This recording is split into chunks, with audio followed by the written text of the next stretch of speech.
আপনারা দেখছেন the PD news, সোজা কথা সহজভাবে। ভয়াবহ অগ্নিকাণ্ডে সর্বশান্ত হল গান্ধী মার্কেটের ব্যবসায়ীরা।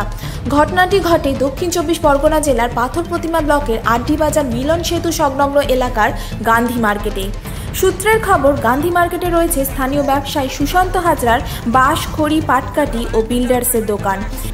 এদিন বিকেলে হঠাৎই পাটকাঠির গোডাউনে দাউ দাউ করে আগুন জ্বলতে দেখে স্থানীয়রা। তা নেভানোর আগেই নিমেষের মধ্যে আগুন ছড়িয়ে পড়ে পাশের সিমেন্টের গোডাউনে। ঘটনায় চাঞ্চল্য ছড়ায় এলাকায়। আগুন নিয়ন্ত্রণের বাইরে গেলে খবর দেওয়া হয় দমকলকে। ঘটনাস্থলে পৌঁছায় দুটি দমকল সহ বিশাল পুলিশ বাহিনী। এমনকি আগুন নেভানোর কাজে হাত লাগান পাথর প্রতিমা থানার বড়বাবু সহ কর্মীরা।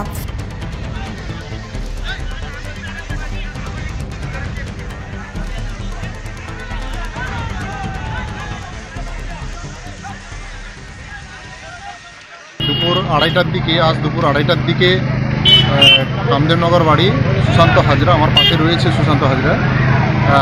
এর একটি পাকাঠির দোকান, খড়ি, পাকাঠি, সিমেন্ট এবং অন্যান্য দোকান ছিল, বিল্ডার্সের দোকানও ছিল। সেই দোকানে দুপুর আড়াইটার দিকে অতর্কিত আগুন লেগে যায়। আগুন লেগে যাওয়ার ফলে প্রচুর টাকার, প্রায় 6 থেকে 7 লক্ষ টাকার মালপত্র নষ্ট হয়ে গেছে। আগুন জানার খবর কোনো আমরা জানতে পারিনি এখনও পর্যন্ত। পুলিশ প্রশাসন এবং দমকল এসে, দুটি দমকলের ইঞ্জিন এসে বর্তমান আগুন নিয়ন্ত্রণের কাজ চলছে। আগুনও নিয়ন্ত্রণ প্রায় হয়ে এসছে, কিন্তু বাড়ি থেকে শুরু করে মালপত্র যা ক্ষয়ক্ষতি হয়েছে, প্রচুর টাকার মালপত্র এখানটা নষ্ট হয়ে গেছে। এলাকার মানুষজন তারা এসে হাত লাগিয়েছে এবং সহযোগিতা করে আগুনটাকে নিয়ন্ত্রণ করার চেষ্টা করছে।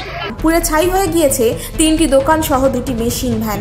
ঘটনায় হতাহতের কোনো খবর না থাকলেও ক্ষয়ক্ষতির পরিমাণ কয়েক লক্ষাধিক টাকারও বেশি বলে জানা যায়। পাথর প্রতিমা থেকে অরিন্দম শীলের report, the PD news. Anam automobiles, এখানে সুজুকি স্কুটি ও বাইক পাওয়া যায়। ডায়মন্ড হারবার কলেজ রোড, নতুন পোলের নিকটে। বিশদে জানতে যোগাযোগ করুন 9614991881 এবং 8116881869 নম্বরে। খবর দেখতে সাবস্ক্রাইব করুন আমাদের YouTube channel the PD news. Update থাকার জন্য বেল আইকন প্রেস করুন। ফেসবুক পেজকে লাইক করে আমাদের সাথে থাকুন।